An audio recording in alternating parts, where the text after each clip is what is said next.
11:47 a.m., May 29th, 1943. The skies over England trembled with the roar of 172 Wright Cyclone engines. Inside the cockpit of the YB-40, Captain James Hartwell gripped the control yoke, sweat bleeding through his flight gloves. He knew this aircraft was too heavy, too slow, and that today might be the day he didn't come back.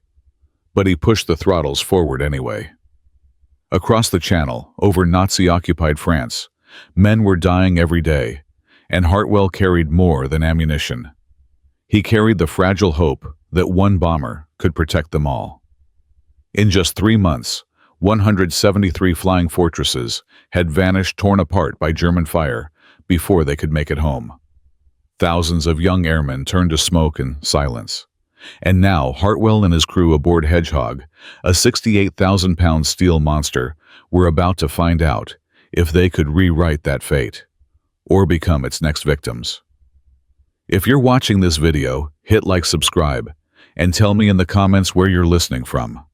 Because every word you write helps keep their memory alive. The men who flew into hell with nothing but courage, steel, and the desperate hope that somehow it would be enough. They called it the meat grinder.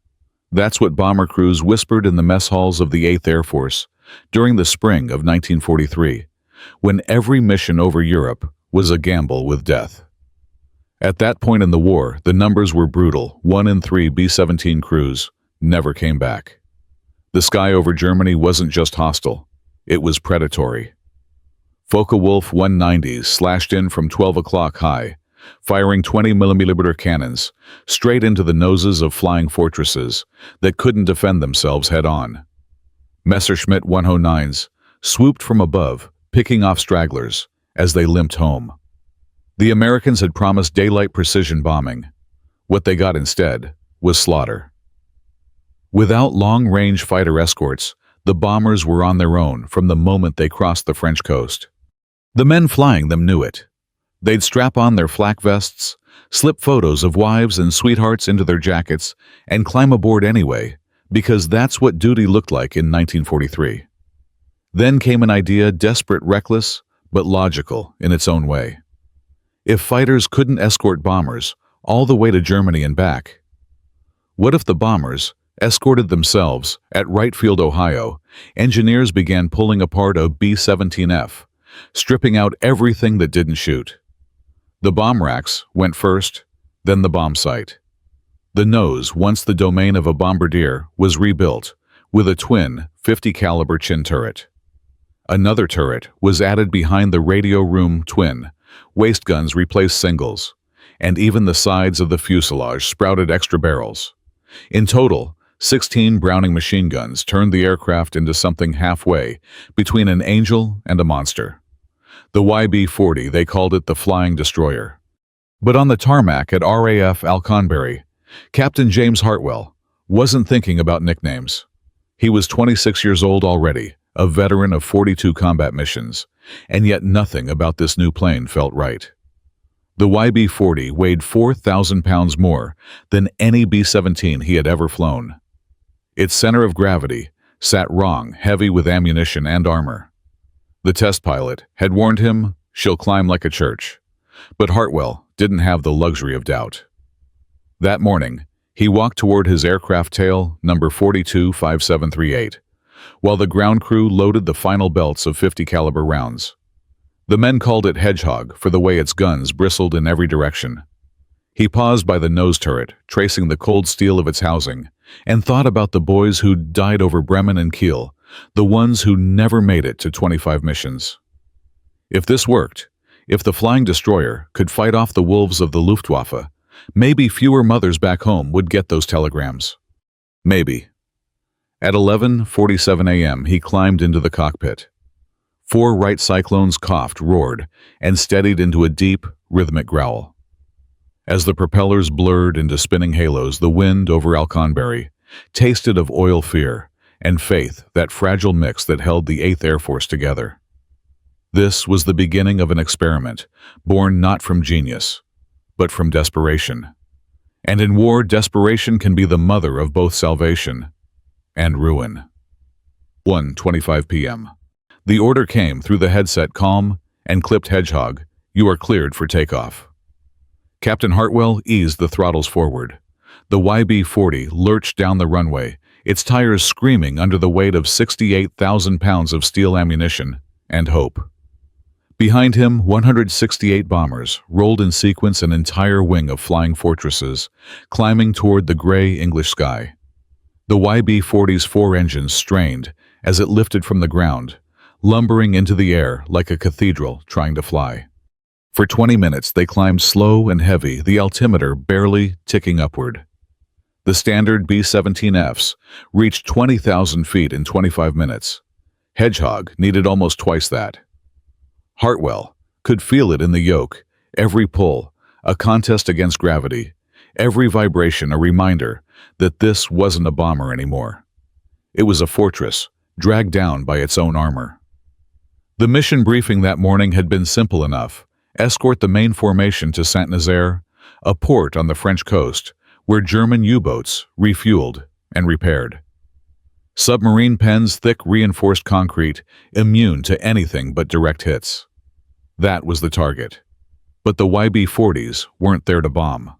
Their task was to defend. 7 of them had been placed in the most vulnerable positions of the formation, the tail-end Charlies and the low squadron corners where the Luftwaffe loved to strike first. To the crews, it was a bold experiment. To the engineers, a test flight. But to the men inside the YB-40s, it felt like volunteering to be bait. Through the intercom, the gunners' voices crackled. Chin turret locked and tracking. Ball turret operational. Waist twins loaded both sides. 16 guns ready. 16 reasons to believe that maybe, just maybe, this flying destroyer could scare off the predators that haunted every mission. Outside, the air thinned to blue glass as the bomber stream crossed the English Channel. Hartwell looked left, watching contrails merge into one long white scar stretching toward France. Below, the water shimmered like polished steel. Ahead, flak bursts already beginning to bloom black over Guernsey. In the radio room, Sergeant Morrison leaned over his instruments, brow furrowed. "Fuel burns higher than briefed, sir," he reported. Hartwell nodded. He'd expected it. The YB-40 drank fuel like a dying man gasping for air. He pushed the throttles forward another inch, coaxing the engines just to keep formation. At 3:30 p.m., the coast of France appeared through broken clouds. Ahead lay Saint-Nazaire, a maze of smoke water and concrete domes hiding the enemy's submarines. The radio crackled again. Bandits reported lifting from Rennes, estimated 20 minutes out. Hartwell adjusted his oxygen mask. His hands tightened around the yoke. Somewhere above the clouds, the Luftwaffe was coming lean fast and hungry. He looked over the gleaming barrels of the chin turret and felt a strange calm settle over him. For the first time in months, the bombers had something that could look a German fighter in the eye and fire first. Whatever happened next, the flying destroyer would have to prove itself not in blueprints or briefings, but in blood and sky. The first warning came from the waist gunner, a shout swallowed by the engine roar, bandits 4 o'clock high. Hartwell's eyes darted to the horizon. Through the haze, white streaks cut across the blue contrails, fast and closing. Then the sunlight caught silver wings, the crooked crosses flashing like teeth. Focke-Wulf 190s. 6 of them, maybe more, diving from altitude with the grace of hawks and the cruelty of wolves. The crew tensed. Every man on Hedgehog had seen what these fighters could do. The Luftwaffe pilots had perfected their killing art. They'd dive through formations at impossible speed, aiming not for the bombers, but the space between them, breaking cohesion, forcing stragglers to fall behind. And once you fell behind, you were dead. Tail gunner watch 6, top turret track left. Chin gun, 12 o'clock. Hartwell's commands snapped through the intercom like gunfire. The turrets whirred to life, metal grinding as the gunners tracked the incoming shapes. The first FW-190 came head-on, cannon shells blinking like sparks in the sky. The chin turret opened up 2 Browning 50s, spitting tracers that stitched across the blue. For a heartbeat, nothing happened. Then, the German fighter jerked upward, trailing black smoke, and rolled inverted into the sea of clouds below. "Confirmed hit," shouted Delaney from the waist. His voice cracked with disbelief. The other fighters broke formation, diving, climbing, probing for blind spots that didn't exist. Wherever they came from, the YB-40 met them with fire. 16 guns thundered in rhythm, a mechanical symphony of defiance. Shell casings cascaded across the floor, smoke filled the fuselage. The air reeked of oil and cordite. For 6 minutes, the flying destroyer lived up to its name. Hartwell could feel the recoil of every burst trembling through the control column. The aircraft seemed alive, a wounded, roaring beast that refused to die quietly. Then, as suddenly as it began, the attack broke off. The Luftwaffe pilots pulled away, unwilling to charge again into that wall of lead. The radio filled with cheers from other bombers who'd watched it happen. "God, did you see that thing? It's a damn porcupine," but Hartwell didn't join in. He looked ahead and his heart sank. The formation was shrinking into the distance. The standard B-17's lighter now, after dropping their bombs, climbing faster, accelerating beyond reach. He pushed the throttles forward. The engines groaned in protest. The airspeed needle barely moved. Morrison's voice came through the intercom, quiet but grim. "Number 3 engines running hot again, sir. She won't take much more." Hartwell knew what that meant. The others were pulling away, and Hedgehog was falling behind. The worst thing a bomber could become, a straggler. He glanced at the altimeter, at the horizon, already thinning with smoke trails, and said what every man aboard was thinking, but no one dared to voice. "They're leaving us." The flak was gone now. The enemy fighters had vanished, but the silence that followed was worse. Because somewhere above the clouds they knew the Germans would be back. And this time, they'd come for the one bomber that couldn't run. 4:07 p.m. The last silver dots of the main formation disappeared into the west, swallowed by haze and distance. What remained behind were 2 gunships, Hedgehog and Captain Richard Hayes's YB-40 tail number 425741, crawling alone through enemy sky. Hartwell glanced to his right and saw Hayes's bomber, struggling to keep pace, engines laboring, exhaust flames trembling in the cold air. Below them stretched the fields of occupied France, stitched with rivers, roads, and death. No friendly contrails. No help coming. Just 2 heavy machines too slow to escape and too valuable to abandon. "Fuel's running low," Morrison called from the top turret. "At this burn rate, we'll be 30 minutes short of home." Hartwell didn't answer. He already knew. The YB-40's weight, all those extra guns, all that armor turned every mile into a calculation of risk. They could reduce power and save fuel, but then they'd lose speed. Or they could run harder, and the engines might seize before they reached the coast. Either way, the numbers didn't add up. Then, Delaney's voice crackled through the intercom contrails, 2 o'clock high, descending fast. The hunters were back. 6, maybe 8 FW-190s, circling wide, waiting for the 2 stragglers to fall farther behind before striking again. Their pilots knew patience wolves stalking wounded prey. Hartwell keyed the mic. "Hayes, form up tight. Let's give them a wall to chew on." Both bombers banked toward each other, closing the gap until only a few hundred yards of cold air separated their wings. 32 machine guns bristled between them. The German fighters wheeled at a distance, uncertain now. The hunters had never seen 2 fortresses moving like one gun, arcs overlapping defensive fire, merging into a single, glowing storm. Inside Hedgehog, the air was thick with sweat and engine fumes. The floor plates vibrated. Shell casings clattered around the crew's boots. Outside, sunlight flashed on aluminum, quick, violent glints as the YB-40s changed heading in shallow turns, daring the enemy to come closer. For 15 long minutes, the Germans shadowed them. Every man aboard could feel it, the waiting, the circling, the way death sometimes took its time.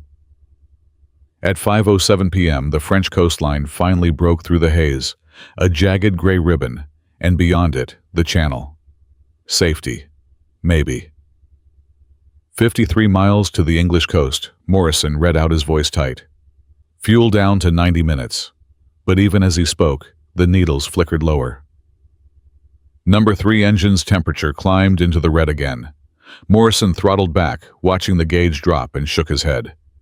They were running out of power, running out of fuel, running out of luck. Behind them, the Focke-Wulf's tightened formation. They weren't giving up.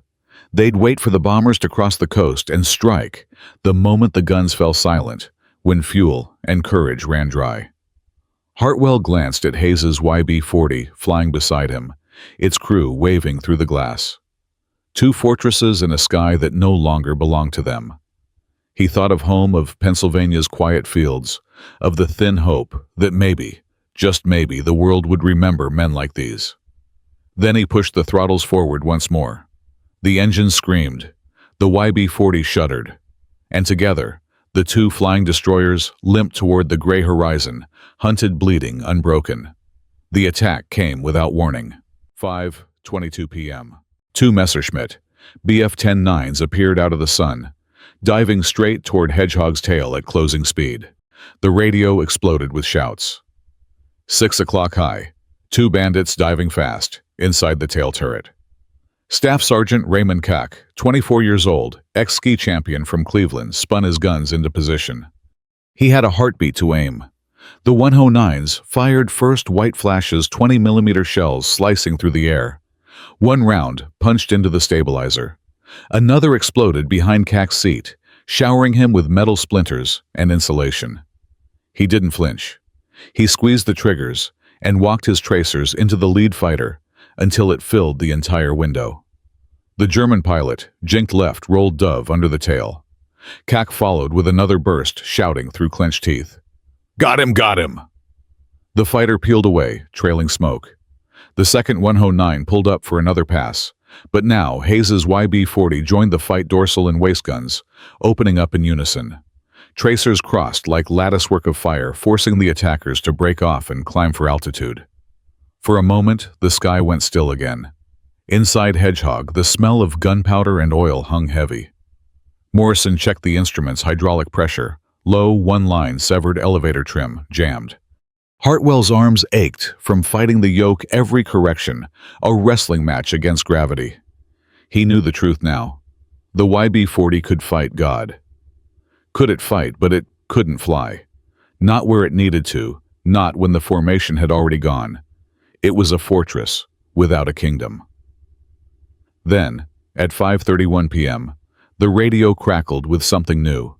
Unidentified formation bearing Northeast Angels, 1-8. Wait, they're ours. Thunderbolts, 4 P-47s, burst through the clouds like avenging angels, silver and deadly. They dove on the Messerschmitts, circling for another attack, 50 caliber guns blazing. The German fighters broke off instantly, turning east toward the safety of the continent. Cheers erupted through both bombers.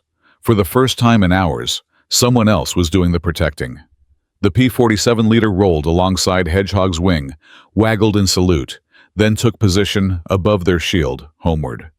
Hartwell felt something twist inside him, something halfway between relief and shame. This was what real escorts looked like, fast, light, merciless. The YB-40 with all its guns and armor was nothing compared to these sleek killers slicing through the dusk. He glanced at his fuel gauge, 37 minutes left. Enough to make the coast. Maybe. Behind him, Hayes's bomber was in worse shape. Number 2 engine had seized. The propeller feathered. Over the radio, his voice came ragged but calm. "I'm diverting to Manston. Tell Reed we did our part." Hartwell watched as Hayes's YB-40 dropped away toward the Kent Peninsula, limping on 3 engines, smoke curling from one nacelle. He saluted quietly, hand to brow, and turned his own aircraft toward home. 6:18 p.m. Hedgehog touched down at RAF Alconbury. The landing gear cranked down by hand locked just seconds before the wheels kissed the runway. When the engines finally wound down, the silence felt heavier than the aircraft itself. Colonel William Reed was waiting at the hardstand, coat snapping in the wind. "Well, Captain," he asked. Hartwell pulled off his oxygen mask, his face streaked with grime and sweat. He looked at the colonel for a long moment before answering. "It can't keep up." 3 words, calm, final, and with them, the dream of the flying destroyer began to die. The report from Alconbury was short, blunt, and impossible to ignore. Concept operationally unsound. Aircraft unable to maintain formation after bomb release. But the Air Force wasn't ready to give up yet. Projects like the YB-40 didn't die from a single bad day, they died slowly, strangled by statistics. Colonel Reed ordered more missions. Maybe he reasoned Hartwell's sortie had been an exception. Maybe new tactics would fix it. Maybe the problem wasn't the plane, but the way it was flown. So on June 15th, 4 YB-40s joined a raid on Le Mans. All 4 fell behind once the main formation dropped its bombs. None were lost, but none stayed in position either.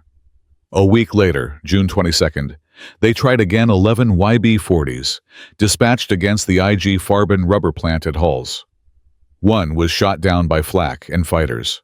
The others returned hours after the main group had landed fuel tanks, nearly dry crews exhausted. By then, even the mechanics knew the flying destroyer couldn't destroy much of anything except its own engines. At Abbott's Ripton Depot, engineers worked through the nights, sleeves rolled, faces lit by the glow of floodlights and cigarettes. They adjusted ammunition feeds, shifted weight forward, stripped armor from the tail. But it was like rearranging furniture on a sinking ship. The truth was mathematical, not mechanical. A standard B-17F weighed 65,000 pounds at takeoff, and 48,000 after dropping its bombs. A YB-40 weighed 68,000 at takeoff, and 64,000 even after combat, because its load of guns and ammunition could never be shed. 4,000 pounds of dead weight turned every return flight into a race the YB-40 could never win. By late June, the 8th Air Force was tracking numbers with surgical precision. 48 YB-40 sorties flown. 5 confirmed enemy kills. 2 probables. 1 aircraft lost. 100% of missions ending with the YB-40 falling behind formation. The statistics were damning, but the human toll was worse. Crews called the plane a flying coffin. The same armor meant to save them often trapped them in crash landings. The same ammunition that gave them strength became an anchor that dragged them to their deaths. Meanwhile, across the channel, German intelligence was watching. Luftwaffe General Adolf Galland, reviewing reconnaissance photos and pilot reports, gave his verdict in a single sentence. They are slow, heavily armed, and easy to kill. He was right. The extra turret and the absence of bomb bay doors made YB-40s easy to spot from any angle. Once the main formation turned for home, they were isolated, obvious, and doomed. The German aces began hunting them deliberately, not avoiding the flying destroyers, but seeking them out. By July 29th, the experiment was over. 2 YB-40s flew their final mission over Kiel's rail yards. Both fell behind. Both required fighter escort just to limp back to England. In August, General Karl Spaatz signed the order that ended it. 12 surviving YB-40s were sent back to the United States, most converted to training aircraft. A handful were scrapped. 3 months of combat testing. $5.6 million spent. Dozens of men risked for a dream that couldn't fly fast enough to live. The YB-40 had failed completely as an escort concept. But buried inside its wreckage, something remarkable was waiting to be discovered. Because in war, even the dead can leave behind blueprints for the living. Failure doesn't always die quietly. Sometimes it leaves behind a spark. At Wright Field, in the quiet aftermath of the YB-40's cancellation, a small team of engineers combed through combat reports. They weren't looking for excuses. They were looking for answers. Every gun jam, every engine failure, every enemy encounter was logged and studied. Amid the wreckage of disappointment, they found one thing that worked perfectly: the Bendix chin turret. Every YB-40 that had fired forward from its chin-mounted twin 50 caliber guns had broken frontal attacks. Every single one. That detail caught someone's attention at Boeing. Before the YB-40, German FW-190s had shredded bomber formations by diving head-on, exploiting the blind spot in the B-17's nose. The bombardier's two cheek guns couldn't traverse far enough to track them, and the top turret couldn't depress low enough to intercept. Pilots had watched helplessly as cannon fire ripped through their aircraft at 12 o'clock high. But the chin turret changed everything. It was simple. Two guns powered rotation, full forward visibility. A bombardier could now engage fighters head-on with precision. It closed the gap literally and tactically that had cost hundreds of lives. In September 1943, Boeing sent the design straight into production. The Bendix Model, a chin turret, was fitted onto the last batch of B-17Fs and became standard on the B-17G, the definitive flying fortress. Two Browning M2 50 caliber machine guns, remote-controlled traverse and elevation, 300 rounds per gun, a clear field of fire that turned a once vulnerable approach into a death trap for German fighters. Douglas Aircraft in Tulsa installed the first batch. By October, B-17Gs were arriving in England. The crews didn't need statistics, they could feel the difference. The answer to 12 o'clock, High One Gunner called it. Combat results proved it beyond question. On missions flown with chin-turreted B-17s, Luftwaffe frontal attacks dropped by 70%. Some broke off before even firing a shot. For the first time in months, bomber crews had the upper hand. But the chin turret wasn't the only legacy the YB-40 left behind. While studying gun camera footage, engineers noticed another subtle but crucial improvement: the staggered waistgun positions. On older B-17Fs, waistgunners stood directly opposite each other, often colliding or blocking each other's arcs of fire. The YB-40 had solved that by moving one gunner's window forward 30 inches. That small change improved tracking reload time and visibility by nearly 40%, and it became a permanent design in the B-17G. And there was more. Sergeant Cac Hedgehog's tail gunner had reported how limited his visibility was during combat. Small windows, restricted angles, blind spots where fighters could sneak in unseen. The Army Air Forces listened. They contracted the Cheyenne Modification Center in Wyoming to redesign the tail turret. Larger windows, better mounting, improved armor, what became known as the Cheyenne tail. 3 features. 3 survivors from a failure. The chin turret, the staggered waist guns, and the Cheyenne tail, each born from the YB-40's brief, brutal existence. When Boeing rolled out the first production B-17G in December 1943, it carried all 3. The flying destroyer was gone, but its innovations had turned the standard flying fortress into something new, something that could finally live up to its name. And as factories in Seattle, Wichita, Long Beach, and Burbank roared into 24-hour shifts, tens of thousands of workers riveted these lessons of failure into every frame, never knowing that the designs they built came from an aircraft the world had already forgotten. Winter 1943. Captain James Hartwell returned to RAF Alconbury, not as a combat pilot, but as a training officer. The first B-17Gs had arrived sleek, factory fresh, the smell of paint and machine oil still clinging to their aluminum skin. On the hard stand, he watched young crews walk around their new ships, hands brushing over the smooth glass of the chin turret, curiosity in their eyes. One bombardier turned to him and asked, "Sir, where did this thing come from?" Hartwell smiled, the kind of tired smile only veterans wear. "From a plane that couldn't keep up," he said. Then he told them the story about Hedgehog, about those 3 hours over France, when the sky burned, about courage and mistakes, and how failure sometimes is the best teacher. As he spoke, snow drifted down over the airfield, softening the outlines of the grounded planes. Behind him, the sun caught the turret's polished curve, a small glint of light in the gray English afternoon. It looked almost alive. The crews listened in silence. They understood. The weapon that might save them came from an aircraft that had cost others everything. When one of them finally asked, "Was it worth it, sir?" Hartwell didn't answer right away. He looked at the B-17G, the machine gleaming under a sky that had once swallowed his friends whole. Yeah, he said quietly.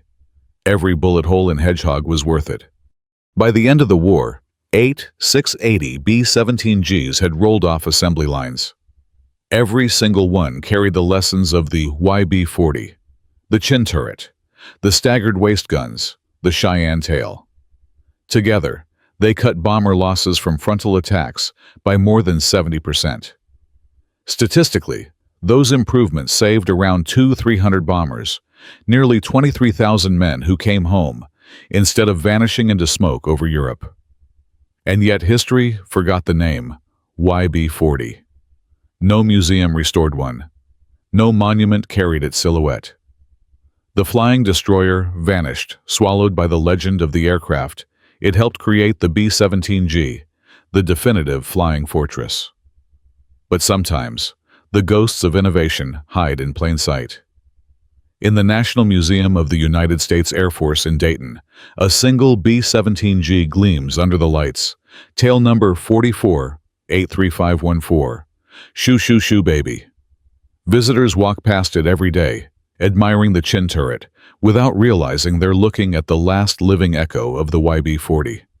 There's no plaque telling its origin, no mention of the men who first flew it into fire. Only silence. Yet silence is not the same as oblivion. The YB-40 story endures in every mission that made it home, in every formation that didn't lose a plane to a frontal attack, in every father and brother who returned to write letters, build lives, raise families because a failed experiment once refused to die quietly. History remembers the victories, but it is the failures that teach us how to win. The YB-40 never found glory, but it found purpose, proving that even the heaviest mistakes can lift us higher. If this story moved you, honor those forgotten crews the simplest way possible. Like this video, subscribe, and tell me in the comments where you're watching from. Because every word you share keeps their memory alive. They failed spectacularly, and in doing so, they helped thousands live. If there's one thing the story of the YB-40 taught me, it's this: failure is not the opposite of success. It's the foundation of it. These 12 bombers never won glory, never made headlines, and yet, from their ashes came the design that saved thousands of lives. In war, that's not failure.